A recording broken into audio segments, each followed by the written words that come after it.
अखंड भारत का स्वप्न संकल्प बनेगा तब होगा। अब संकल्प अखंड भारत के अर्थ क्या है? 1947 के 14 अगस्त को जो था उसका है, उससे पहले का है, वो कब तक जाना पड़ेगा? इसलिए भारतवर्ष सांस्कृतिक दृष्टि से आज ईरान जिसको कहते हैं, पर्शिया से सिंगापुर तक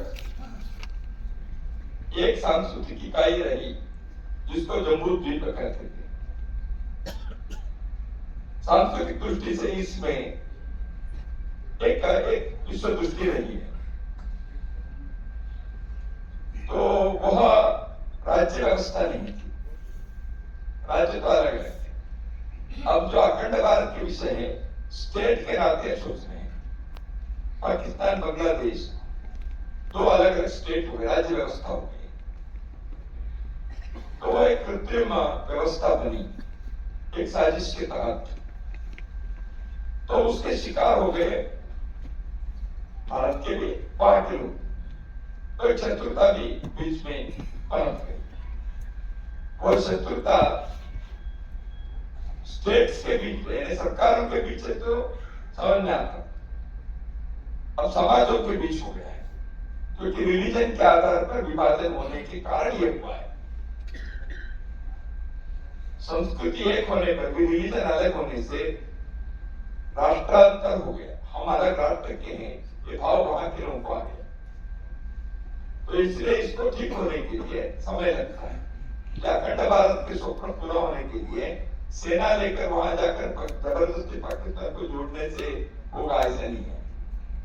यहाँ वहां के परिस्थिति में धीरे धीरे वहां के लोगों को समझ में आएगा भारत के साथ, क्योंकि यही हमारी माँ है और कहीं जाने से हमारी जिंदगी बर्बाद होती जाएगी। वो जब अवेयरनेस वहां आएगा, वो अवेयरनेस आने के लिए जो करना चाहिए वो कर सकते हैं। तो ये आवश्यक है। दूसरा, अखंड भारत के स्वप्न अभी जो भारत है 15 अगस्त के बाद के, उसकी एकात्मता को बनाए रखना, तब अखंड भारत के स्वप्न को अगला कदम हम रख सकते हैं।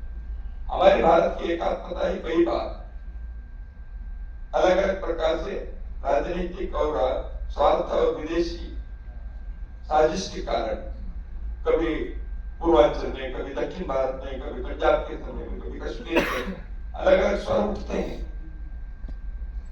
तो भारत कमजोर रहकर अखंड भारत के सपने देखने से क्या लाभ है? इसलिए अपने समाज की एकात्मता को दृढ़ता पूर्वक हम बनाए रखें। हम यहाँ समृद्धि दिखाएं, तब हमें छोड़कर गए हुए हमारे दो बंधु जो पूर्व पश्चिम में हैं, उनको भी समझ में आएगा हमारे जो मोक्ष है वो भारत के साथ रहने से है।